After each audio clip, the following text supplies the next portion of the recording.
Picture this scenario. You're at a neon-lit party, maybe a wedding, or even just a casual dinner with some friends. The music is great, people are laughing, the vibes are genuinely good, and honestly, you were actually really looking forward to this. But suddenly, right around that 2-hour mark, something just shifts. A heavy fog rolls right into your brain. The laughter around you starts to sound a bit like white noise. Someone asks you a completely simple question, and just formulating an answer feels like trying to solve a multivariable calculus equation in your head. You aren't sad, you aren't angry, you are just done. You look at the door, and literally all you can think about is your bed, silence, and absolute isolation. Well, welcome to This Explainer. Today we're diagnosing our collective social exhaustion and diving deep into the true science of the social battery. In our modern world, we use this phrase absolutely all the time, right? Sorry, my social battery is dead. But we really need to ask a deeper question here. Why does just talking to other human beings consume more energy than a heavy gym session? Why does it feel like our collective batteries are draining so much faster today than they did even a decade ago? Look, if you've ever felt this way, I want to validate exactly what you're experiencing right now. A drained social battery isn't just some weird quirk, and it definitely isn't just in your head. It is deeply, physically rooted in your biology. Okay, let's dive right into this. To properly diagnose this exhaustion, we're going to open up the human manual today. We'll be looking at 4 key areas. First, the biology of brain wiring. Second, the social masking drain. Third, the hyperconnectivity problem. And finally, some battery optimization rules. Section 1. Biology of brain wiring. Extroverts versus introverts. To truly understand the social battery, we have to look at the actual clinical hardware differences of the human brain. For the longest time, society basically viewed introversion as just a personality flaw or maybe just shyness. But neuroscience, specifically the really pioneering research of Dr. Marty Olson-Laney, has proven that introverts and extroverts literally process social stimuli through completely different neural pathways. It all comes down to our neurotransmitters. See, extroverts have a super high tolerance for dopamine, which is our brain's chemical of reward and excitement.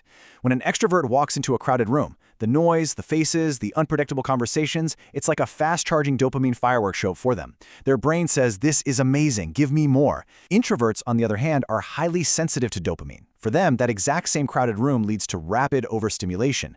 Too much dopamine hits their system all at once, and they are quickly and heavily fatigued. So instead of dopamine, introverts actually thrive on a completely different chemical called acetylcholine. This is a neurotransmitter released during deep focus, reflection, and solitude. It's the magical chemical that makes us feel relaxed, content, and focused. So the really crucial point here is that when an introvert is in a heavy social setting, their brain is getting absolutely bombarded by dopamine while simultaneously screaming for acetylcholine.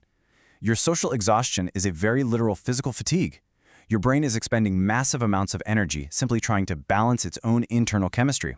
Section 2. The social masking drain and our background apps. Now here's the catch. Even extroverts get socially drained. Why? Because we all suffer from a massive, hidden energy leak known as cognitive load. To really wrap our heads around this, I want you to treat the human brain exactly like a smartphone running complex software. Every single time you step out of your house, you aren't just presenting your raw, unfiltered self to the world. You're activating highly sophisticated social software to mask it. Your brain is constantly running these hidden background apps. App number 1 is active listening. You're working incredibly hard to process words, tone, and hidden meanings. App number 2 is impression management.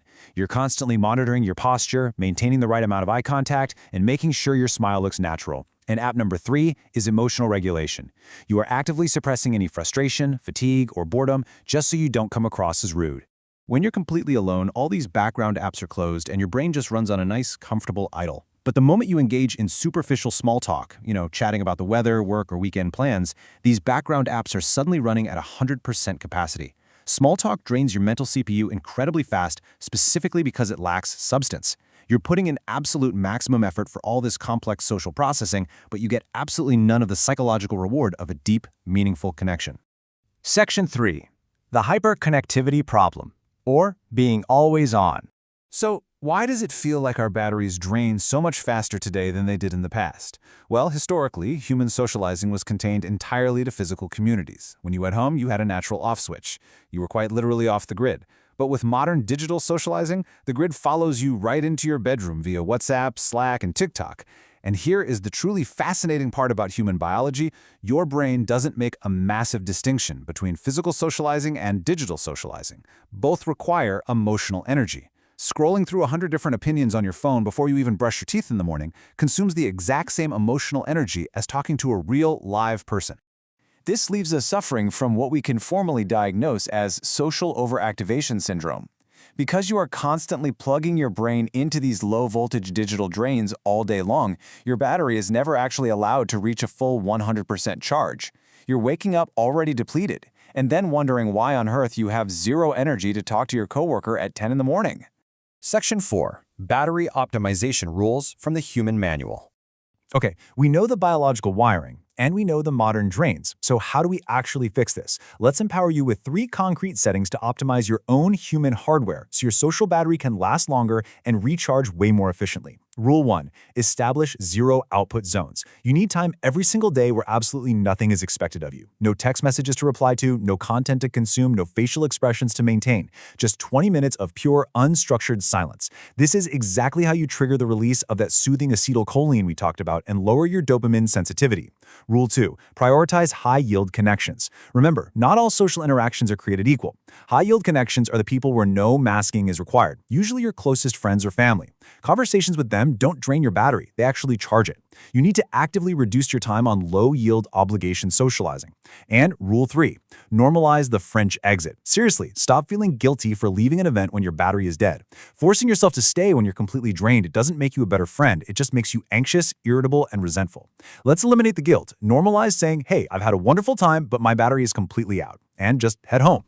If you are someone who feels completely exhausted after a few hours of socializing, I really want you to internalize this right now. You are not broken. You aren't antisocial, and you certainly aren't unlovable. Your brain is simply a finely tuned instrument reacting strongly to the world around it. In an era that constantly demands us to be on, choosing to go offline to protect your peace is definitely not a sign of weakness. It is a vital survival mechanism. Because the truth is, you cannot give light to the world if your own power grid is down. So I leave you with this provocative thought to carry with you. How will you protect your power grid today? Thank you so much for exploring this explainer with me, and I genuinely hope it helps you optimize your own human manual.